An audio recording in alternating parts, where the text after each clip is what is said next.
El asunto llegó a la policía, quien arrestó a Amicio como extorsionador y fue condenado el 25 de noviembre de 1929 a 1 año y 8 meses de prisión. Fueron 4 años de disgustos para el Padre Pío, pues insistió ante su hermano para que retirara la demanda y no condenaran al sacerdote. No obstante, su hermano no aceptó sus consejos. Por ello, al ser condenado el Padre Amicio, intercedió por él ante la ley Vittorio Emanuel III, en carta del 14 de julio de 1932, para que fuera reintegrado como profesor, pues había perdido su puesto, y al salir de prisión tuvo la alegría de recibirlo y abrazarlo.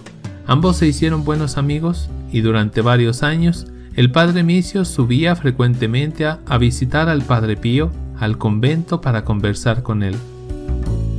El Padre Gemelli.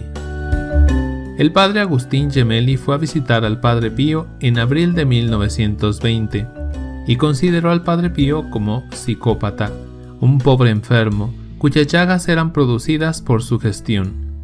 El Padre Gemelli, al visitar al Padre Pío, quiso verle las llagas, pero el Padre Pío le preguntó si tenía un permiso escrito de las autoridades eclesiásticas y, al no tenerlo, no quiso enseñárselas.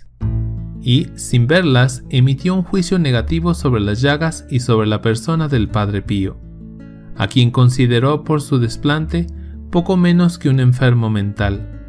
El asunto tuvo mucha trascendencia, pues el Padre Gemelli, fundador de la Universidad del Sagrado Corazón de Jesús de Roma, era muy conocido en las altas esferas del Vaticano y su opinión fue tomada no solo en serio, sino como auténtica. Publicó un artículo titulado Le affermazioni della scienza intorno alle stigmate di San Francesco en Studi Francescani. Él era médico franciscano. Revista número 10 de 1924, página 353 a la 404. Y también en la revista Vita e Pensiero, número 10 de 1924, páginas de la 580 a la 603. En ellas decía: las únicas llagas auténticas de origen sobrenatural son las de San Francisco de Asís y probablemente las de Santa Catalina de Siena. Las de San Francisco son auténticas porque presentaban un carácter neoformativo y también porque la Iglesia con su autoridad lo ratificó al autorizar la celebración de un oficio propio. Las llagas de Santa Catalina solo podemos creer que fueron de orden sobrenatural porque el Papa Sixto V prohibió poner en duda la realidad de sus llagas bajo pena de excomunión. En la revista La Civiltà Católica se puso en duda estas afirmaciones, considerando que eran inexactas e imprudentes, porque así quería excluir tantas obras estigmatizacionales de la historia y, concretamente, las del Padre Pío. Le contestó públicamente el doctor Giorgio Festa, que había estudiado las llagas de Padre Pío en varias oportunidades, constatando la sobrenaturalidad de las mismas. El doctor Festa publicó su libro Misteri di Scienza e Luci di Fede, contra la tesis exclusivista del Padre Gemelli. Cuando le interrogaron al Padre Pío sobre las afirmaciones del Padre Gemelli, respondió: vino acompañado de la señorita Armida Barelli. Hablé muy poco con él, pero no me vio las llagas. Afirmar lo contrario es una deshonestidad científica. Sin embargo, como hemos anotado, las altas esferas eclesiásticas tomaron nota, creyendo que todo era una farsa y enviaron un visitador apostólico para aclarar las cosas. Intervenciones del Santo Oficio. La primera visita apostólica enviada por el Santo Oficio, actual Congregación para la Doctrina de la Fe, tuvo lugar el 14 de junio de 1921 y estuvo a cargo de Monseñor Rafael Rossi, obispo de Volterra, carmelita descalzo y más tarde cardenal. Su opinión fue muy favorable al Padre Pío e incluso él mismo sintió el famoso perfume que el Padre Pío dejaba tras de sí. El Padre Pío juró ante él de no haber usado nunca perfume sobre su persona y de no haberse procurado las llagas ni por sí mismo ni por otros.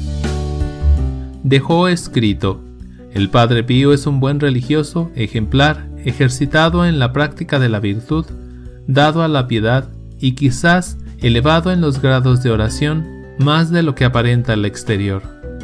Resplandece en particular por su humildad y por su simplicidad, incluso en los graves momentos en los que se le ha puesto a prueba.